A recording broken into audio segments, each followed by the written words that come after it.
CRMA, an AFI KLM E&M Center of Excellence for Aero Repair, has developed an innovative solution under which one or damaged low-pressure turbine rotating air seals on CFM56 series are repaired instead of being replaced.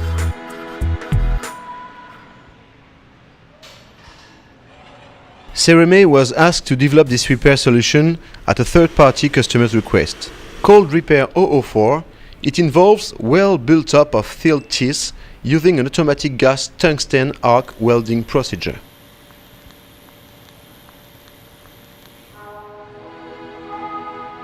During development, CRMA successfully overcame a number of technical issues, resulting largely from the poor weldability of wasp alloy.